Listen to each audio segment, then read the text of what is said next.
जय श्री सीताराम। मैं एक घर में वास्तु विजिट के लिए गया और वो जो व्यक्ति थे उन्होंने किसी और विद्वान से वास्तु का नक्शा बनवाया था, अपने घर का नक्शा बनवाया था। और और वो विद्वान बहुत अच्छे विद्वान थे। मैं कहूँगा कि वो बिल्कुल भी खराब वास्तुशास्त्री नहीं थे जिन्होंने उन्हें अपने घर का वास्तु का नक्शा बना करके दिया और उसी नक्शे के अनुरूप वैसे ही उनके इंजीनियर ने वो घर बनाया। लेकिन उसके बाद भी जो वो व्यक्ति थे, जो घर में रहने वाले सदस्य थे, उन्हें समस्याएं ज्यादा आ रही थी, खास तौर पर धन को लेकर। धन उनका फंस गया था। जब से इस घर में आए थे कहीं धन फंस गया था, पैसा आ नहीं रहा था, इनकम हो नहीं रही थी, कर्जे की स्थिति बन रही थी।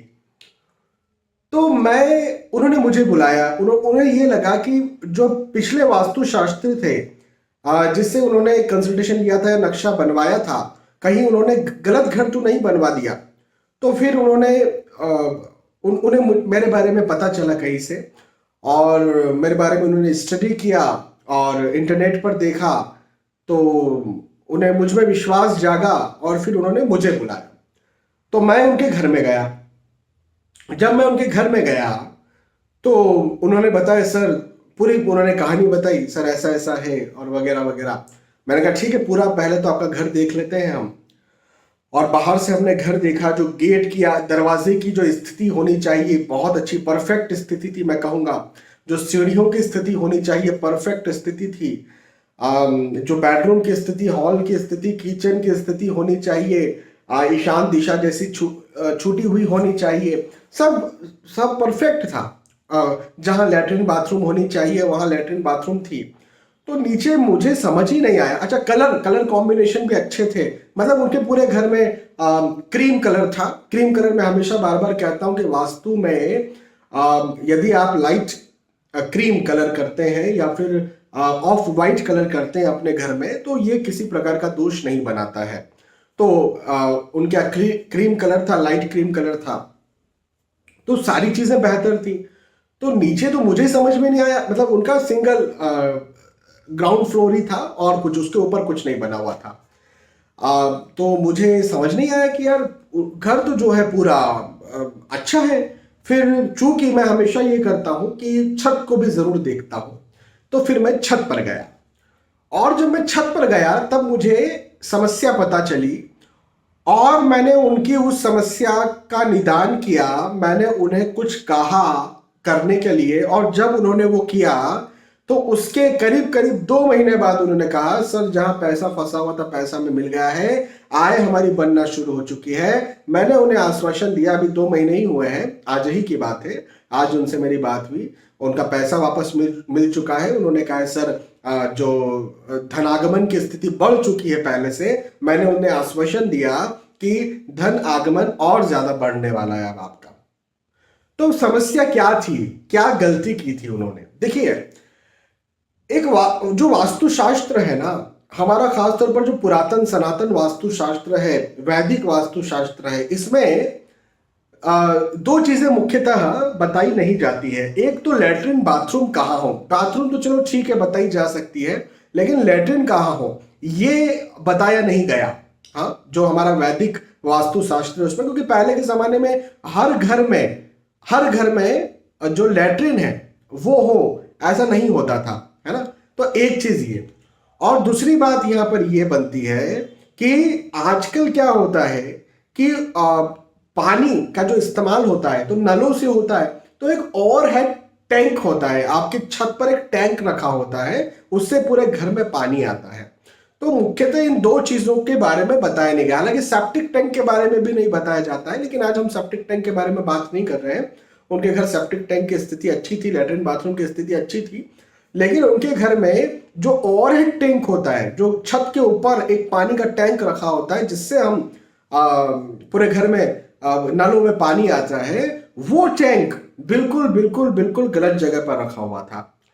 अब मैं आपको समझाता हूं कैसे क्या रखा हुआ था। जब मैं उनकी छत पर गया तो बिल्कुल नॉर्थ, जिसको हम 0 डिग्री नॉर्थ कहते हैं, कंपास से आप निकालेंगे, देखो दिशा निकालने का क्या तरीका होता है, पहले तो आपके पास कंपास होना चाहिए, है ना। एक कंपास लीजिए और बिल्कुल घर के बीचों बीच या छत पर जाइए तो छत में बीचों बीच जो आपका पूरा घर बना हुआ है बीचों बीच खड़े होकर के और फिर दिशा आपको निकालनी होती है।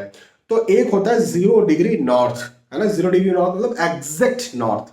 तो जो एग्जैक्ट नॉर्थ है वहां पर प्लास्टिक की टंकी रखी हुई थी, पानी की टंकी रखी हुई थी, और वो पानी की टंकी भी मैं आपको बताऊं काले रंग की थी। हाँ, सबसे पहली बात तो ये कि घर में कहीं पर भी काला रंग, ग्रे रंग नहीं होना चाहिए, सबसे पहली बात। हाँ, दूसरी बात ये कि नॉर्थ जो है वहां पर भारी सामान नहीं होना चाहिए। नॉर्थ की जो दिशा है उसे ये कहते हैं कि यहां पर हल्का होना चाहिए, साफ सुथरा होना चाहिए। तो मैंने कहा ये यहां पर पानी टंकी रखने का किसने कहा था, तो उन्होंने कहा हाँ ये उन्होंने नहीं बताया था, जिनसे हमने कंसल्टेशन लिया था, जिन्होंने वास्तु का नक्शा बनाया, उन्होंने लेटरिन बाथरूम वगैरह वगैरह तो सब बता दी और बना दी, लेकिन पानी की टंकी कहाँ रखे ये उन्होंने बताया नहीं था। तो ये हमने अपने मन से रखा, और हम भी थोड़ा बहुत वास्तु के बारे में समझते हैं। तो जल की दिशा उत्तर दिशा कही जाती है, ऐसा उन्होंने मुझसे कहा कि जल की दिशा उत्तर की दिशा कही जाती है, और सारे शास्त्र भी ये कहते हैं कि उत्तर दिशा में जल होना चाहिए। तो हमने पानी की टंकी यहां पर रख दी। क्या ये गलत है? क्या जल की दिशा उत्तर की दिशा नहीं होती है? मैंने कहा जरूर होती है, उत्तर दिशा जल की दिशा होती है। श्री रामचरितमानस में भी जो अयोध्या जी हैं, हाँ, राम राज्य का वर्णन कैसे किया गया?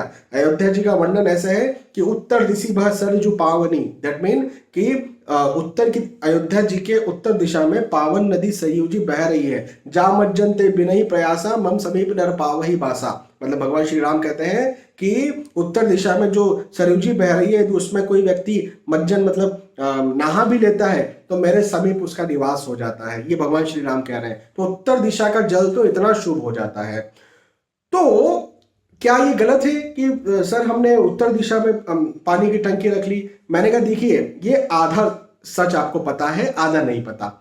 सबसे पहली चीज ये है कि हाँ उत्तर दिशा में जल होना चाहिए, बिल्कुल सही बात है, लेकिन उत्तर दिशा में भार नहीं होना चाहिए। तो ये तो भार हो गया ना, आपने जो टंकी रखी हुई है तो टंकी तो भार है ना एक प्रकार का। तो वो भार आपके धन को, चूंकि उत्तर दिशा कुबेर की दिशा होती है, धन की दिशा होती है, तो वो भार उस धन को दबा रहा है, बंद कर रहा है। तो फिर सर जल कैसे होना चाहिए? फिर अब पानी की टंकी तो रखना ही पड़ेगा, वो कहां पर रखना चाहिए? फिर उनके प्रश्न ये बने जो ऑब्वियसली आप सभी के प्रश्न भी बने होंगे। तो मैंने उन्हें कहा देखिए जल की दिशा होती है, लेकिन जल कौन सा? अंडरग्राउंड। हाँ, हम बोल रहे ना उत्तर दिशा भर सरजू पावनी, तो सरयू जी कहाँ बह रही है?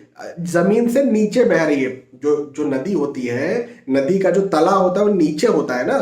हम ऊपर खड़े रहते हैं और नदी का तला नीचे। यदि आप नदी में उतरते तो उतरना बोलते हैं, नदी में चढ़ना थोड़े बोलते हैं। आप नीचे जाते हैं तो नीचे का जो जल होता है उत्तर दिशा में, या फिर नॉर्थ ईस्ट जिसको ईशान दिशा कहते हैं, या फिर पूर्व में भी जल होगा तो चलेगा, लेकिन नीचे का जल, उतरने वाला जल, जिसको हम अंडरग्राउंड वाटर टैंक कहते हैं, वो उत्तर दिशा का बहुत अच्छा है, ईशान दिशा का बहुत अच्छा है, इवन पूर्व दिशा का भी अच्छा है।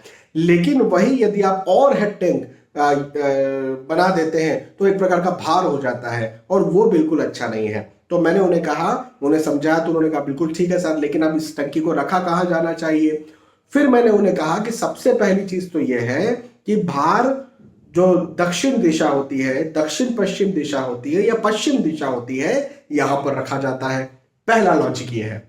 अब उसमें भी एक बात यह है कि दक्षिण दिशा अग्नि की दिशा होती है, दक्षिण पश्चिम भी अग्नि का ही लगभग लगभग कोना होता है। तो अब यहां पर तो बिल्कुल नहीं रखा जा सकता, लेकिन वास्तु में एक जगह है, वो है वरुण देवता की जगह। वरुण देवता जल के देवता है। तो पश्चिम मध्य बिल्कुल बीचों बीच पश्चिम की जो दिशा है वो वरुण देवता की दिशा है, और वहां पर आप भार भी रख सकते हैं, और चूंकि वरुण देवता जल देवता की दिशा है तो जल का भार भी रख सकते हैं। तो बीचों बीच पश्चिम एग्जैक्ट जो होता है वहां पर आप ओवरहेड वाटर टैंक रख सकते हैं। लेकिन पश्चिम दिशा का रंग होता है सफेद। जी हाँ, सफेद रंग होता है। तो आपने काले रंग की टंकी नहीं लेना है, सफेद रंग की टंकी लेना है, और वो सफेद रंग की टंकी को आपने पश्चिम दिशा बीचों बीच में रखना है, और वहां से आपने ऑब्वियसली जैसा फिर जो कनेक्शन है वो करवाना है फिर से। उन्होंने वही का वही किया। जैसे ही मेरी मुझसे बात हुई, मैं लगभग दोपहर में उनके यहाँ गया था। उन्होंने कहा सर मैंने कॉल कर दिया, और अगले दिन 24 घंटे के भीतर भीतर उन्होंने ये रिप्लेसमेंट करवा भी लिया।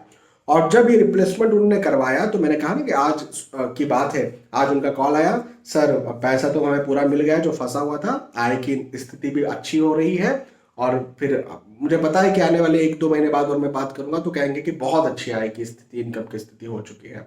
तो आप सभी से एक बात मैं ये कहूंगा कि देखिए, छोटी छोटी चीजें भी बहुत बड़ा प्रभाव डालती है। हो सकता है किसी वास्तुशास्त्री से हमने घर को दिखाया हो और बनाया हो, उसके बावजूद भी हमें समस्या आ रही हो, तो यहां पर कहीं ना कहीं कुछ ना कुछ कमी तो होगी, जो हो सकता है उन वास्तुशास्त्री के समझ में नहीं आ रही होगी। तो छोटी छोटी बातों का ध्यान रखना पड़ता है, और छोटी छोटी बातें बड़े बड़े इंपैक्ट डाल देती है। तो ये मैंने आपको एक बात बताई, ये गलती आप बिल्कुल ना करें। काली टंकी तो बिल्कुल भी ना रखें, सफेद ही रखें। और जब आप सफेद टंकी भी रखते हैं तो उसमें भी नीचे थोड़ा सा ना उस पर बेस बनाइए, एग्जैक्टली बिल्कुल छत का जो जो लेवल है उस लेवल पर ना रखें। एक आप वैसे तो लकड़ी का बेस कहा जाता है, लेकिन चूंकि उतना ज्यादा पॉसिबल हो नहीं पाता है कि उतना मोटा लकड़ी और बनाया जाए, यदि लकड़ी का बेस बना लें, मोटी लकड़ी यदि आप बुलवा लें, हाँ जैसे पेड़ होता है ना, पेड़ की कटी हुई मोटी बिल्कुल भरी हुई लकड़ियां होती हैं, तो उसका बेस यदि बना लें तो ये तो बहुत अच्छा हो जाएगा। और लकड़ी का बेस यदि नहीं बनता है, हाँ तो कोई बात नहीं, आप जो है वो ईंटों का बेस भी बनवा सकते हैं। ईंटों का बेस बनवा ले और अच्छे से उसको मजबूत करवा ले, और फिर उसके ऊपर उस टैंक को, व्हाइट टैंक को, व्हाइट टंकी को रख दें, प्लास्टिक का ही अच्छा है। और फिर उसमें आप जल का पानी का इस्तेमाल करें, और बीचों बीच पश्चिम में रखें, इससे आपको लाभ मिलेगा। उत्तर में और हेड वाटर टैंक बिल्कुल ना रखें। बहुत बहुत धन्यवाद, फिर मिलते हैं आने वाली वीडियोस में। तब तक के लिए आज की इस वीडियो में सुविधा चाहता हूं। जय श्री सीताराम।